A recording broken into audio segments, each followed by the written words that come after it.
오늘 말씀은 종들을 향한 말씀입니다.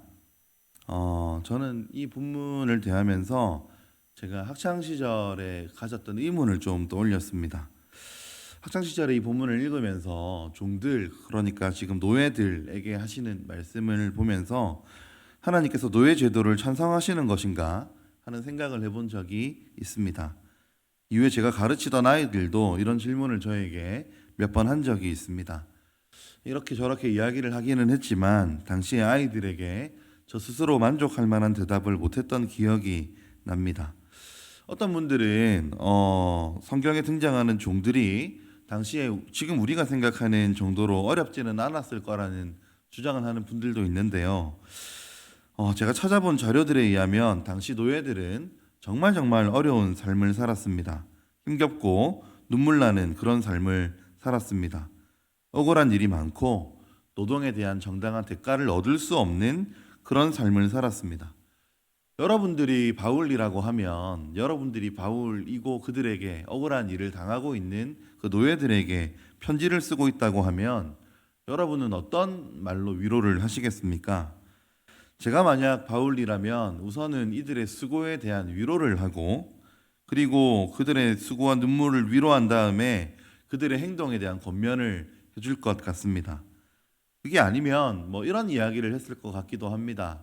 이 노예 제도는 하나님이 원하시는 제도가 아니니까 하나님의 형상인 사람들을 이런 방식으로 대우해서는 안 되니까 잘 견디고 힘을 모아보자 이런 이야기를 했을 것 같기도 합니다.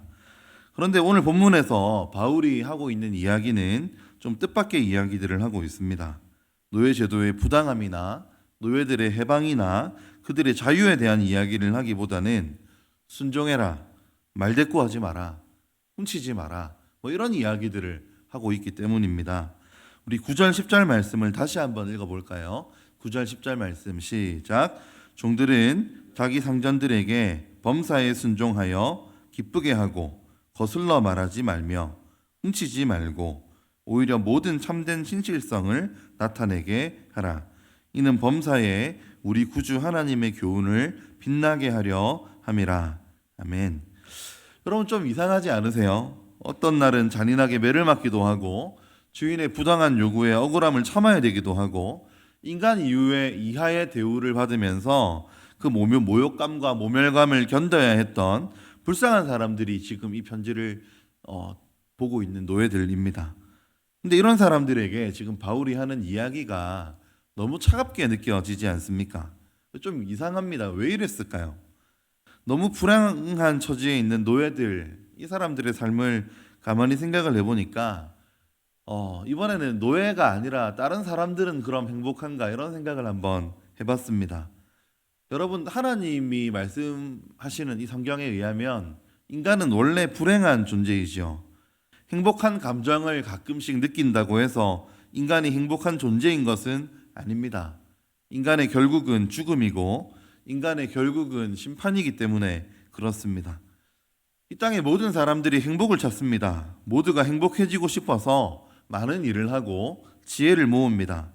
돈을 열심히 모으기도 하고 이런저런 보험에 들기도 하고 오래 살기 위해서, 건강을 위해서, 아프지 않기 위해서 노력합니다.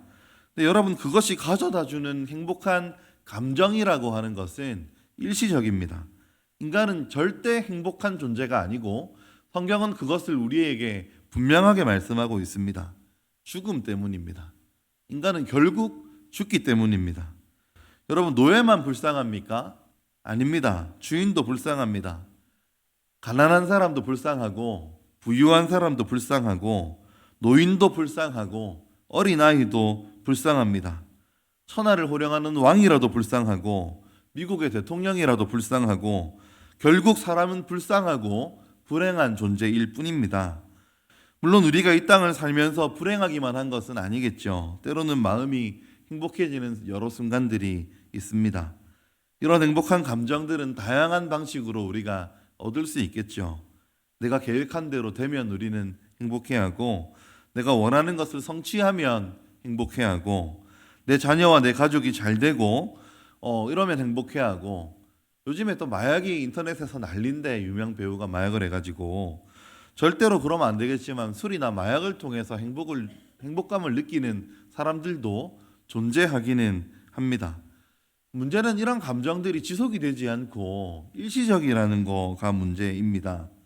이런 행복감이 우리를 인생을 살아가는데 꼭 필요하다는 것을 부정하고 싶지는 않지만 이런 행복과 이런 행복한 감정이라고 하는 것과 진짜 행복한 상태라고 하는 것은 다르다 하는 것입니다.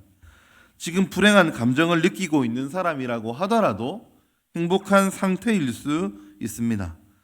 참 행복은 그 사람이 생명을 가지고 있느냐 그렇지 않느냐로 결정되기 때문입니다. 성경은 인간의 불행한 상태를 죄인됨이라고 이야기하고 회복된 상태를 행복한 상태를 자녀됨이라고 이야기합니다.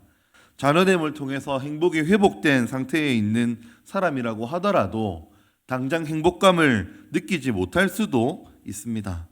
그러나 장차 누릴 영원한 행복 때문에, 영원한 생명 때문에 지금 내가 불행한 감정을 느끼고 있지만 행복하다라고 말할 수도 있을 겁니다. 교회가 예수님 한 분이면 충분하다고 이야기하는 이유는 우리에게 고난이 없다는 이야기가 아니라 우리에게 있는 여러 가지 고난에도 불구하고 우리가 행복한 감정을 누리고 있기 때문이 아니라 우리가 행복한 상태에 있다고 하는 그런 고백인 것입니다. 지금 이 편지를 받아들이고 있는 노예들의 삶은 다시 말하지만 괴롭습니다. 힘든 삶이었습니다. 가난했을 겁니다. 매를 맞았을 것이고 쫓겨나는 일이 있었을 것이고 부당한 대우를 당하는 일이 있었을 겁니다. 그러면서 이 사람들이 행복한 감정을 느끼지는 않았을 거예요. 불행한 감정을 느끼지 않았겠습니까? 자녀를 빼앗기고 아내를 빼앗기고 가진 것을 빼앗기는 그 절박한 삶의 현장 가운데 행복한 감정을 느끼고 있다 이렇게 말할 수는 없었을 겁니다. 사람은 쫓기면 누구나 불안하고 돈이 없으면 누구나 괴롭고 사람들에게 모욕을 당하면 누구나 견딜 수 없고 정말 지옥 같은 현실 앞에서 잠을 이루지 못하는 건 누구나 똑같기 때문입니다. 그런데 그런 상황에서 예수님 한 분이면 충분하다고 고백할 수 있다면 이 고백은 내가 지금 행복한 감정을 느끼고 있거나 그 감정을 유지하고 있다는 고백이 아니라 내가 견딜 수 없을 만큼 불행하고 힘들어도 내 소망은 예수께만 있다고 하는, 오직 주님께만 있다고 하는 고백일 것입니다. 여러분, 오늘 본문을 이런 관점으로 좀 살펴보면 어떨까요? 바울은 이 그리스도인들이 행복한 감정을 느끼는 것을 무시하지는 않지만 거기에 궁극적인 소망을 두고 있지는 않습니다. 그래서 노예들 처지에서 들으면 굉장히 서운하지 않겠습니까? 지금 이 말을 들으면 자기들 상황을 전혀 이해하지 못한다고 노예들이 느낄 수도 있는 이런 요구들을 바울은 이런 배경에서 하고 있다 하는 것입니다. 노예들의 삶은 쉽지 않았을 것이기 때문에 그들의 고통이 가볍지 않았을 것이기 때문에 누군가 그들에게 너희는 지금 노예지만 하나님의 사람들이니까 기쁨과 감사함으로 살아라 이렇게 이야기를 했다면 이 기쁨과 감사라고 하는 것이 행복한 상태로 살아라. 왜 너희는 예수를 믿는데도 그리스도인들인데도 이런 상황에서 행복해하지 못하냐라고 이렇게 이야기를 한다면 그럼 부당한 요구이고 불가능한 요구이겠죠. 인간 이하의 취급을 받고 억울한 일을 당하고 있는데 그 고난 가운데서 얼마나 기뻐하느냐, 얼마나 감사할 수 있느냐로 이 사람의 믿음이 얼마나 성숙하냐를 측정한다면 그건 옳지 않습니다. 저는 노예들이 많이 울었을 거라고 생각합니다. 억울해서 많이 울었을 겁니다. 잠을 이루지 못할 만큼 억울해서 가슴을 치면서 하나님, 내가 언제까지 이런 상황 가운데 있어야 됩니까? 이런 기도를 했을 거라고 생각합니다. 어쩌면 너무 힘들어가지고 주님 그냥 이제는 저를 데려가 주세요. 이제는 이 땅에 더 이상 소망이 없고 미련이 없습니다 라고 부르짖었을 날이 있었을지도 모르겠습니다. 초대교회에서 고난을 겪었던 우리의 많은 믿음의 선배들이 주님 오실 날을 기대했다면 천국이 너무 좋아서이기도 했겠지만 아마 이 세상에서의 삶이 너무 고통스럽고 힘들었기 때문에 아마 천국을 더 고대하지 않았을까 생각해 봅니다. 우리가 살아가는 삶의 현장도 마찬가지 아니겠습니까? 아무리 힘들어도 웃으면 된다 뭐 이런 이야기들을 하면서 억지로 웃을 수는 있겠지만 문득 억울함이 찾아오고 불안함이 찾아오고 내 상황과 처지가 너무 고생스럽고 힘든데 또 교회에 와서까지 다른 사람들 앞에서 괜찮은 척을 해야 된다는 게 그 생각이 오히려 우리를 더 옥죄고 있을지도 모릅니다.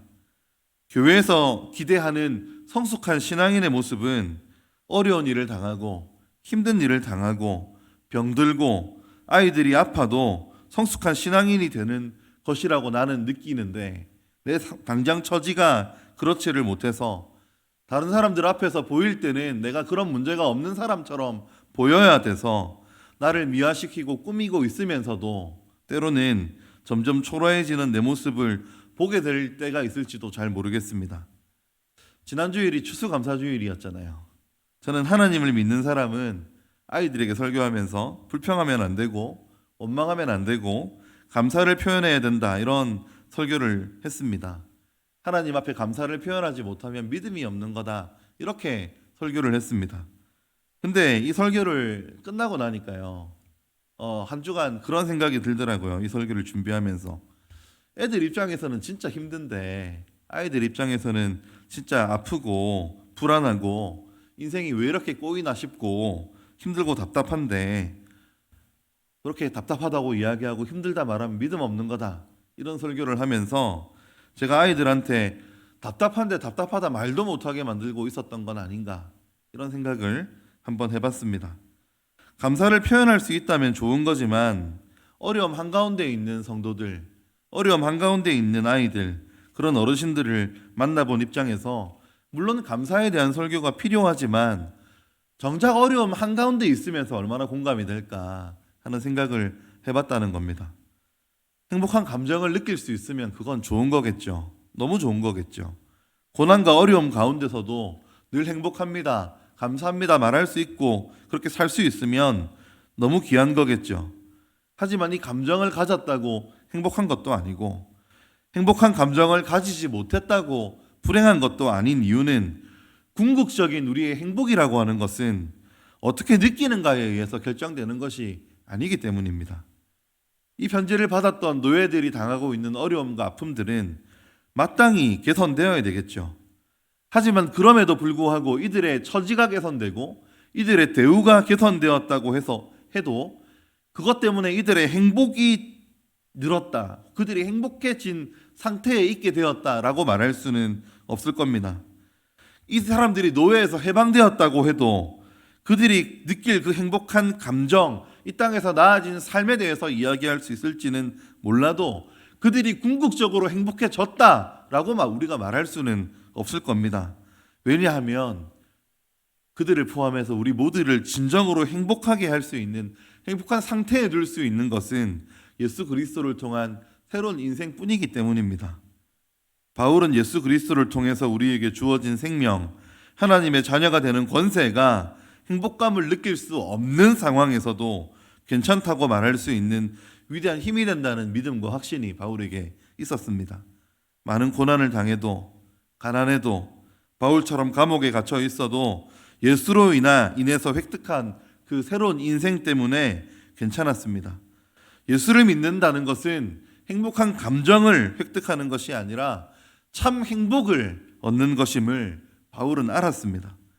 그래서 지금 바울이 노예들에게 요구하고 있는 겁니다. 고난 가운데 있고 너무 힘든 가운데 있고 바뀌어야 될 조건 가운데 있는 이 억울하고 억눌려 있는 노예들을 향해서 전혀 그들의 상황을 이해하지 못하는 사람처럼 지금 바울이 말하고 있다는 겁니다. 종들은 자기 상전에게 범사에 순종하라는 겁니다. 상전을 기쁘게 하라는 겁니다. 거슬려 말하지 말라는 겁니다. 말대꾸하지 말라는 겁니다. 훔치지도 말라는 겁니다. 모든 참된 진실성을 나타내라는 겁니다. 사실 이 인간의 존엄성에 비추어 보면, 요즘에 말하는 인권의 기준에 비추어 보면 이건 부당한 요구입니다. 그들이 당하고 있는 억울한 일들, 부당한 대우들 생각해 보면 참으라고 말하면 안 되는 겁니다. 그들이 마땅히 받아야 될 거 못 받았는데, 그들이 말할 수 없는 수치와 모욕을 당했는데, 그런데 어떻게 참으라고 말할 수 있겠냐는 말입니다. 이런 말을, 편지를 받아들었을 때 그 노예들의 심정이 어땠을까요? 저는 화가 났을 것 같습니다. 여러분은 화 안 나시겠습니까? 직장에서 죽으라 이랬는데 임금을 몇 개월 동안 받지 못하고 밀리면 화 안 나시겠습니까?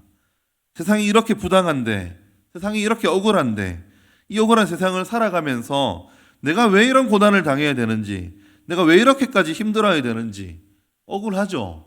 억울하게, 너무 못 견디게 억울하죠. 어떻게 노예들에게 이런 걸 요구했을까요?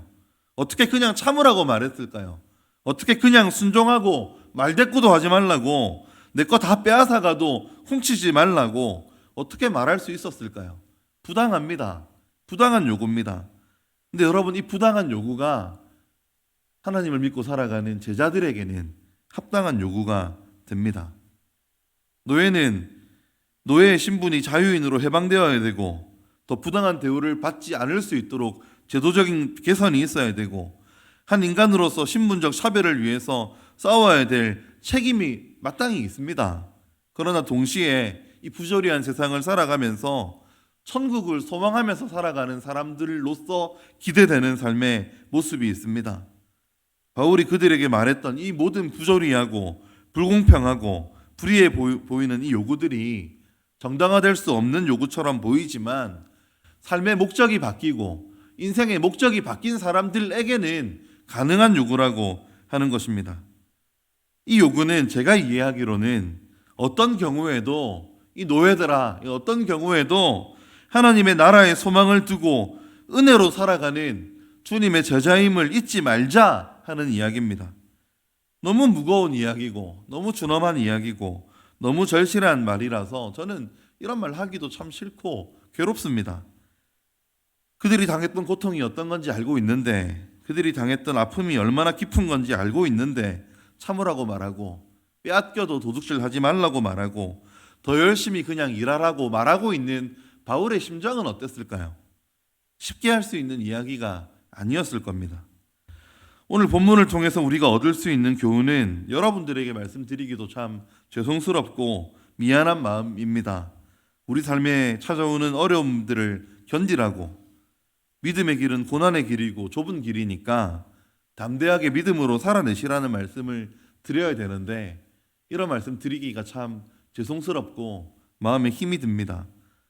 행복한 감정을 전혀 느끼지 않고 있는데, 당신은 영생을 소유했기 때문에, 당신은 믿음을 소유했기 때문에, 그래서 행복한 사람입니다, 행복한 상태에 있는 사람입니다 라고 말을 하기가 참 죄송하고 미안합니다.